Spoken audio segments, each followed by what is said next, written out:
협상이 단순히 어떤 연봉 협상이나 이런 굵직굵직하고 어려운 협상이 아니라 팀들끼리 어떻게 일을 배분하고, 그리고 나는 올해 승진하고 싶은데 우리 매니저한테 어떻게 나의 승진을 어필하고 나의 어떤 업무적 성과를 잘 말할 수 있을까? 이거 다 설득적 협상적 대화라 나중에 한번 돌이켜보세요. 누가 승진을 하고 누가 본인이 원하는 커리어를 만들어 가시는지 보시면 말의 실력이 그렇게 작지 않다는 거를 충분히 확인하실 수 있을 거라고 생각합니다.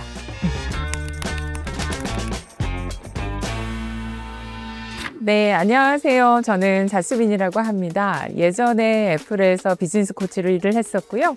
MBA와 그다음에 EMBA 학생들 대상으로 협상과 설득을 강의한 강사이기도 합니다. 현재는 포텐셜리라는 회사를 제가 만들어서 기업의 잠재력, 그다음에 조직 여러 가지 컨설팅에 관련된 일을 하고 있습니다. 제가 하는 일은 거의 90% 이상이 커뮤니케이션이더라고요. 그리고 이제 애플에서 커뮤니케이션 관련된 여러 가지를 하다가 결과적으로 일터에서의 커뮤니케이션은 많은 부분 협상과 설득으로 이루어진 걸 알게 됐습니다. 그런 이유로 저희가 이번 주제를 이제 일할 때 필요한 협상 능력, 이런 거를 좀 말씀을 여쭙고자 자스민 한님을 모셨는데, 협상을 생각하면 국가 정상회담, 맞아요. 뭐 서희의 외교 담판, 뭐 이런 약간 거국적인 느낌의 그게 들어서 주니어 현직자 분들도 일하는 과정에서 일터에서 협상이라는 그 상황을 많이 마주치게 될까요? 그럼요. 하다못해 약속 시간에 좀 늦어서 죄송합니다. 저희 뭐 시작을 조금 늦게 하면 어떨까요? 이것도 그분에게 드리는 설득적인 부탁인 거잖아요. 그러니까 주니어이실수록 사실 자신의 의견을 많이 어필하시고 그거에 대한 정당성, 목적성을 잘 설명하실 수 있는 능력이 있으셔야만 일할 때도 본인의 목소리나 본인이 하고 싶은 어떤 방향들을 잘 지키실 수 있으니까 설득에 대한 노하우를 잘 알고 계시는 건 너무너무 중요하다고 생각합니다. 협상에서 성공하려면 어떤 좀 마음가짐, 마인드셋이 잘 돼야 네. 딱 협상을 좀 성공적으로 이끌 것 같은데, 네. 그 자스민 한님께서 생각하는 협상에서 성공하기 위한 어떤 마인드셋이 있을까요? 너무 다양하고 많고 또 뭐 학교에서 배우려면 되게 복잡하지만 딱 두 가지만 생각해 보셔도 좋을 것 같은데, 그러니까 인간이 어떤 일을 하고 어떤 결과물을 기다릴 때 두 가지의 어떤 그 동기가 있다고 보는데요. 하나는 그 누구도 위험한 거를 좋아하지 않아요. 실패하는 걸 좋아하지 않고, 그러니까 그 사람만이 가지고 있는 공포가 있습니다. 제가 일했던 한 매니저분은 체면을 되게 중요하게 여기셨어요. 그러니까 다른 사람들 앞에 칭찬을 받는 거, 업무 성과가 사람들에게 널리 알려진 걸 되게 중요하게 여겨요. 어떤 분들은 버짓이에요.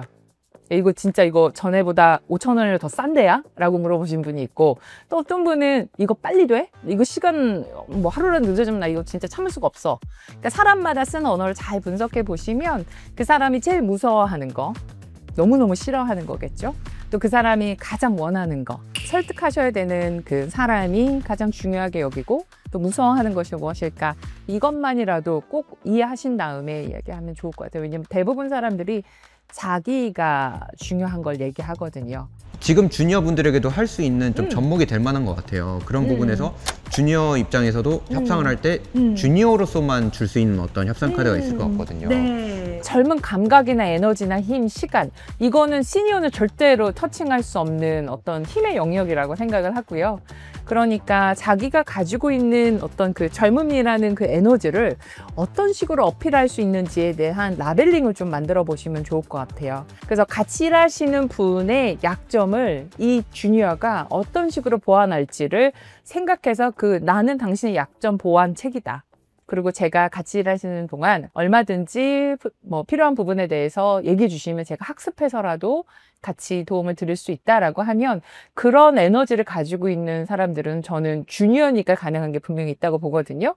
나는 경력이 없어서 안 된다라는 그 매너리즘에 빠지지 마시고, 내가 경력을 앞으로도 다양하게 여러 층으로 쌓을 수 있는 기회와 가능성이 있으니까 이런 것들을 내가 시니어와 일할 때 어떤 식으로 풀어낼 수 있을까. 그러니까 시니어의 입맛에 따라서 내가 어떤 식의 단어를 썼을 때 이 시니어가 나한테 매혹적이다. 아, 내가 가지고 있는 역량이 참 매력적이다라고 느낄 수 있을지를 생각해 보시면 좋지 않을까 싶어요. 궁금한 게 하나 있는데, 협상 상황에서는 보통 이제 어떤 갈등을 해결하는 것도 있지만 우리에게 주어진 공동의 이익을 분배하는 과정에서도 필요할 것 같아요. 예전에 이제 제가 협상을 저희 학생분들한테 알려드릴 때 첫 시간에 보여드린 그림 하나가 있는데 오렌지 하나를 보여드리거든요. 옆에 있는 짝꿍이랑 앞에 보이는 오렌지를 공평하게 나누는 방식에 대해서 이야기해 보세요. 이렇게 얘기를 합니다. 그러면 정말 10명 중에 거의 10명인 거죠.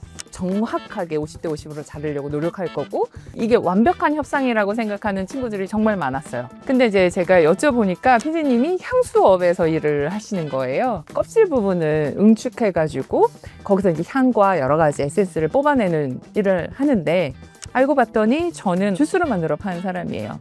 그러면 오렌지는 하나지만 저희가 과도로 반을 자르는 게 아니라 제가 껍질을 깎아서 PD님께 드리고 제가 과육을 가져가게 되면 저희는 오롯이 하나씩 가져간 정도의 양을 획득하게 됩니다. 꼭 반반씩의 어떤 공평한 분배적인 협상이 아니라 이 가치를 더블로 만들 수 있는 여러 가지 협상적인 아이디어나 가능성이 존재한다는 것을 믿고 대화를 시작을 해보시면 가능성이 좀 나옵니다. 사실 아시겠지만 사회생활이나 회사생활은 저의 욕구와 충돌하는 타인의 욕구를 어떻게 달래주면서 가치를 할까, 이게 이제 매일 이제 겪어야 되는 핵심이니까 그런 내용으로 이해하시면 되겠습니다. 자스민 한님께서 비즈니스 코치로 일하면서 협상이 정말 잘 됐던 에피소드를 좀 말씀을 해주시자면. 네, 그럼 연봉 협상부터 좀 말씀드리면요. 주니어 분부터 먼저 말씀드릴게요. 이분 같은 경우도 이제 대학을 졸업하고 인턴으로 일을 하다가 이제 정규직으로 제안을 받아서 이제 연봉 협상을 하시려고 하던 차에, 특이하게도 이분은 외국에서 그 인턴을 하시다가 정규직 제안 받은 거라 HR이 정확하게 알고 있는 거죠. 최소 연봉을 주면 이 사람 무조건 일할 수밖에 없다. 왜냐하면 우리가 이제 비자를 줘야 되니까. 이 상황에서 그분은 저한테 그렇게 얘기했거든요. 본인은 인턴으로서 제일 열심히 일했던 인턴이고 성과를 내려고 정말 노력을 했다라고 했을 때 제가 그거를 증거를 가지고 와보라고 얘기를 했었어요. 제가 그러한 성과를 인정해 줄 만한 중간 관리자의 매니저분들에게 평가 서머리를 부탁해 봐라라고 이야기를 했고요. 그 중에 또 한 분이 아주 칭찬을 해주신 메일을 써주셔가지고 이제 그분께 살짝 이야기를 해보라고 했죠. 결과적으로 그 서머리를 이용해서 나중에 연봉을 협상하는데 큰 도움을 받게 됐죠. 그러니까 여기서 얻을 수 있는 거는 주니어라도 끝까지 가봐도 손해볼 건 없거든요. 근데 저희가 이제 부탁하는 거, 설득하는 게 이제 좀 껄끄럽고, 뭔가 이런 걸 이제 물어보면 사람들이 싫어할 거라고 저희 이제 판단 평가를 먼저 하는 게 있지만, 잃어버릴 게 없으니까 끝까지 한번 가보는 게 중요하고요. 또 역설적으로 되게 높은 시니어였던 분은 경력 단절이 있으셨던 한 여성분이셨어요.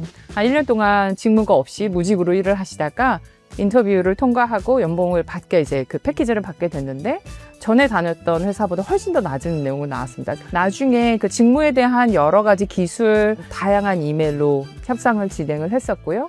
결과적으로는 거의 1억 원 가까이를 올려서 받았습니다. 제가 항상 얘기 드린 게 첫 번째 숫자가 마지막 숫자가 아니거든요. 그 첫 번째 숫자를 좀 낮게 주면서 뭔가 이렇게 기세를 확 내리려고 하는 의도가 있을 수도 있으니까 그 의도에 속지 마시고 한 3-4단계의 이메일링과 그 다음에 전화와 미팅과 이걸 충분히 통해서 내가 끝까지는 한번 가본다. 심지어 첫 번째 숫자와 마지막 숫자가 같다고 하더라도 이 중간 과정이 절대 손해보는 건 없거든요. 이 경험을 레버리지해서 다다음에 이걸 시도해 보신 분과 시도하지 않고 그냥 첫 번째 숫자를 받고 실망스럽지만 사인하신 분은 한 5년 후에 완전히 다른 포지션에 있다고 생각합니다. 나중에 한번 돌이켜보세요. 누가 승진을 하고 누가 본인이 원하는 커리어를 만들어 가시는지 보시면 말의 실력이 그렇게 작지 않다는 거를 충분히 확인하실 수 있을 거라고 생각합니다. 주니어셨을 때도 어떤 협상을 성공적으로 했던 에피소드가 있을 것 같아요. 제가 한국에서 이제 학교를 졸업하고 되게 박봉에 단기간으로 일하는 것도 인터뷰 통과가 안 돼서 되게 많은 고생을 했었어요. 근데 그 중에 하나 스위스계 이제 어떤 금융회사와 인터뷰를 하게 됐는데 독일 지사장님을 이제 인터뷰에서 만나게 됐거든요. 근데 그분이 이제 제 이력서 이렇게 보시더니 내가 당신을 왜 뽑아야 되는 거 같냐고. 경력도 없고 뭐 이제 막 대학 졸업해서 뭐 알지도 못하고 제가 어떠한 가치를 내놓을 수 있는지를 몇 가지 질문 통해서 알려드려도 되겠냐라고 다시 여쭤봤어요. 그랬더니 그분이 뭐 본인도 뭘 물어보려고 하냐고 얘기하시길래 그냥 아주 평범한 질문했습니다. 한국에 오신 지 얼마 되셨고 그리고 한국에서 일하시는 거 어떠신지 이렇게 여쭤봤어요. 외국에서 이제 한국으로 오신 네, 분이. 오신 분이신 것 같아서 그랬더니 좀 어렵다는 이야기를 하시더라고요. 애둘러서 얘기하셨지만 되게 챌린징하다 이렇게 얘기하시길래 제가 맡아야 되는 일만 잘해보겠습니다라고 했을 때는 이분은 움직일 수가 없을 것 같다는 생각이 들어서 그러니까 지금 챌린징하다고 여기시는 것들 제가 아는 한도 안에서 설명을 드리면 어떨까요? 그랬더니 그분 눈이 약간 반짝이시더라고요. 그러니까 핵심 뭐냐면 비정규직으로 일을 하는 저도 내놓을 수 있는 카드가 있어야만 했고 그 카드가 대단하거나 업무적인 성과를 막 약속할 만한 뭐 화려한 것은 아니더라도 제가 해낼 수 있는 것 안에서 정리한 것들을 보여드리기만 해도 뭐 신선하다고 생각하셨던 것 같아요. 네, 오늘 이렇게 또 협상에 대해서 얘기를 나눴는데 또 강연이 또 준비가 따로 돼 있다고. 네. 사실은 협상이라는 단어를 들었을 때 그 누구도 되게 즐거워하거나 행복해하지 않거든요. 가능하면 안 했으면 좋겠다라는 마음이 드는데 조금 더 편한 방식으로 할 수 있는 협상의 어떤 노하우를 알려드리고 싶다고 생각해서 말의 공식이라는 책을 썼었고요. 책을 기반으로 해서 이번에 인프런과 함께 이제 강의를 찍게 됐습니다. 단순히 어떤 연봉 협상이나 이런 굵직굵직하고 어려운 협상이 아니라 팀들끼리 어떻게 일을 배분하고 그리고 나는 올해 승진하고 싶은데 우리 매니저한테 어떻게 나의 승진을 어필하고 그리고 나중에 헤드헌터분을 만나실 때 나의 어떤 업무적 성과를 잘 말할 수 있을까? 이거 다 설득적 협상적 대화라 이런 아주 일상의 에피소드를 잘 나눠서 수업으로 만들었고요. 태도는 우아하게, 결과는 명확하게 애플코치가 알려준 협상의 전략. 그래서 저의 이름을 인프루언서 검색하시면 보실 수 있을 것 같아요. 네.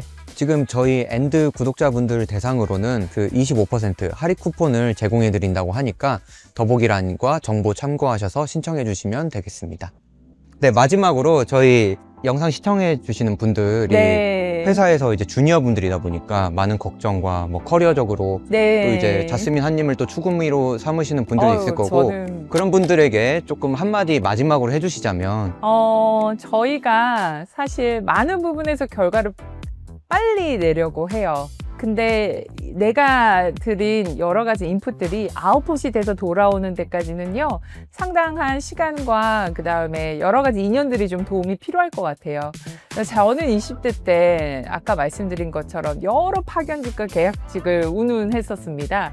지금은 다양한 기업들과 컨설팅 일을 하지만 저도 이렇게 시간이 지나서 여러 가지 말에 대한 공식 그리고 그 업무 사이에서 얻었던 여러 가지 인사이트를 이렇게 계단을 삼아서 조금씩 올라온 것처럼 주니어분들 스스로에게도 시간과 여유를 좀 주셨으면 좋겠고요. 그 여유를 통해서 여러분이 하고 싶어 하시는 그 커리어에 분명히 가실 수 있을 거라고 생각하고요. 제가 할 수 있었으면 여러분도 당연히 하실 수 있으니까 저는 이제 묵묵하게 응원을 좀 드리면 어떨까 생각이 듭니다.